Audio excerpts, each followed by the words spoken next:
सरकार बन जाए, इसके बाद में ये जितने भी सूखे इलाके हैं और आपकी जो पानी की समस्याएं हैं, मैं पानी वाली हूं इसलिए मैं कह सकती हूं कि उनका निदान होगा। एक कारण और भी रहा कि महाराष्ट्र में एक पार्टी की सरकार नहीं बन पाई, दूसरी पार्टी ने कोई ना कोई रोल प्ले किया, और जब दूसरी पार्टी साथ होती है तो जो पार्टी सरकार में होती है या जो पार्टी सरकार का समर्थन करती है उसको नखरे उठाने पड़ते हैं दूसरी पार्टी को, उसमें जनता के नखरे कम उठाने पड़ते हैं, जनता का ध्यान कम रखना पड़ता है, और जिस पार्टी के समर्थन से सरकार चल रही होती है उसका ध्यान ज्यादा रखना पड़ता है। हमारी इच्छा आपकी बार ये है कि हम 100% आपका ही ध्यान रखें और हमें किसी का ध्यान न रखना पड़े, किसी का नखरा ना उठाना पड़े। जो नखरे हो बस आपके हो, जो परेशानियां हो आपकी हो, उनका हम निदान करने में अपनी ताकत लगावें। इसलिए महाराष्ट्र में भारतीय जनता पार्टी की पूर्ण बहुमत की सरकार बननी चाहिए। पूर्ण बहुमत की सरकार बनने से जो लाभ होते हैं वो आज हम केंद्र में, आज हमारे गृह मंत्री ने कहा है सेनाओं को कि मुंह तोड़ जवाब दो, क्योंकि हम तो कृष्ण के भक्त हैं। हमारे हाथ में बांसुरी भी रहेगी, हमारे हाथ में गीता भी रहेगी, हमारे हाथ में सुदर्शन चक्र भी रहेगा। अगर आप गोपी के तरह हमारे सामने पेश होगे, ग्वालों की तरह, तो बांसुरी सुना देंगे। अगर आप अर्जुन की तरह पेश होगे तो गीता सुना देंगे, और अगर कंस और शिशुपाल की तरह पेश होगे तो सुदर्शन चक्र चला देंगे। भारत तो आज हर प्रकार के अधिकार से और हर प्रकार की शक्ति से संपन्न है, और इसलिए इस ताकत को बल देने के लिए महाराष्ट्र की तकदीर बदलनी पड़ेगी। आप सबको महाराष्ट्र की तकदीर बदलनी पड़ेगी, और अगर महाराष्ट्र की तकदीर बदलनी है तो पूर्ण बहुमत की सरकार लानी पड़ेगी। ना आप किसी के नखरे उठाइए और ना हमें किसी के नखरे उठाने दीजिए। पूर्ण बहुमत की सरकार लाइए, और अगर पूर्ण बहुमत की सरकार हमें लानी है तो यहाँ से हमारे उम्मीदवार, मैं अपने दोनों उम्मीदवार भाइयों को कहूंगी, आज थोड़ा गड़बड़ हुई, यहाँ तक आनी है, इसलिए हर सभा में जल्दी जल्दी करके जा रही हूँ। आओ मेरे दोनों भाई, मेरे राम लखन, हाँ, मेरे दो अनमोल रतन, हाँ, एक राम और दूसरा लखन, यहाँ मेरे दोनों नेत्र हैं, मेरे दोनों। अच्छा, हमारी सूरत से आई हुई बहन संगीता कह रही है कि यहाँ सबने बहुत अच्छी कमल की मेहंदी लगाई है, यहाँ महिलाओं ने अपने हाथों में कमल की मेहंदी लगाई है।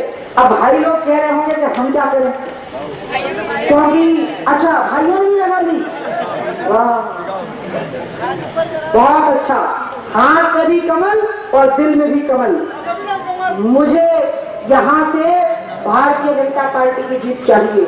मैं रानी झांसी के नगर से आई हूँ, जहां से उसने 1857 की क्रांति छेड़ी थी और इस देश को आजादी मिली थी। मुझे यहाँ से भारतीय जनता पार्टी की जीत चाहिए। आपने अभी तक भाजपा को वोट दिया हो, आपने अभी तक शिवसेना को वोट दिया हो, आपने अभी तक एनसीपी को वोट दिया हो, आपने अभी तक कांग्रेस को वोट दिया हो, आपने अभी तक किसी को भी वोट दिया हो, लेकिन इस चुनाव में मैं आपसे अपील करने के लिए आई हूँ कि आप सभी लोगों को आज मेरे साथ ये तय करना है कि सबको कमल का बटन दबाना है। और यहाँ से जो हमारे भाई उम्मीदवार हैं, मच्छिंद्र पाटिल जी, गुरु गोरखनाथ के गुरु का नाम था मच्छिंद्र,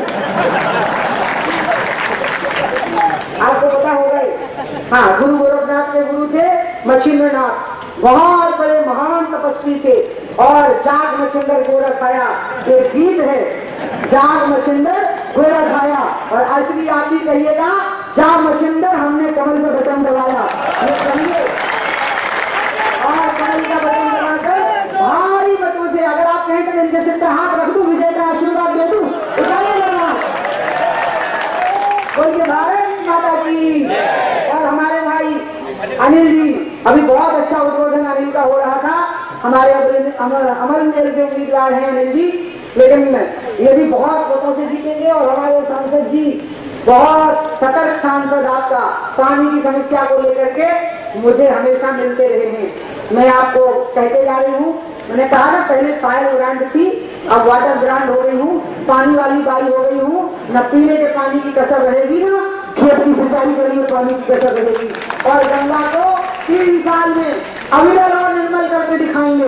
अभी हमने दिल्ली में बैठक करी गंगा पर, उस बैठक में मैंने उद्योग को बुलाया और मैंने कहा देखो मैं तो गंगा की हूँ और गंगा मेरी माँ है, मैं कोशिश करूंगी कि गंगा के किनारे के उद्योग भी बचे और गंगा की पवित्रता भी बनी रहे। लेकिन अगर ऐसी स्थिति नहीं रही और मुझे चुनना पड़ा कि माँ को बचाऊंगी कि बेटे को, तो फिर मैं माँ को ही बचाऊंगी, बेटे को बचाने वाली नहीं हूँ। क्योंकि गंगा की धारा रहेगी तो हमारी पहचान बनी रहेगी। हम उस देश के वासी हैं जिस देश में गंगा बहती है, ये पहचान हमें अपनी बनाए रखनी पड़ेगी। यमुना भी बहती है, सरस्वती भी बहती है, क्योंकि सब गंगा की ट्रिब्यूटरीज हैं। हमारे सांसद जी बहुत चिंता करते हैं आप सबकी, जिन्होंने इस विधानसभा से 25,000 की जीत दिलाई थी, इस विधानसभा से 38,000 की जीत दिलाई थी। अब इस विधानसभा से हमारे उम्मीदवार की मच्छिंद्र की जीत जो है वो 40,000 से होनी चाहिए। ये मेरी आप लोगों की अपील है। इन्हीं शब्दों के साथ मैं अपनी बात समाप्त करूंगी। जरा उठाइए मेरे साथ हाथ, बताइए 15 तारीख को कमल का फूल खिलेगा? भाई मच्छिंद्र पाटिल जीत के विधानसभा पहुंचेगा? भाई अनिल पाटिल भी जीत के विधानसभा पहुंचेगा? महाराष्ट्र में भाजपा की सरकार बनेगी, देश में राम राज्य आएगा, ये भारत दुनिया का नंबर 1 का देश होगा। बोलिए भारत माता की, भारत माता की, भारत माता की।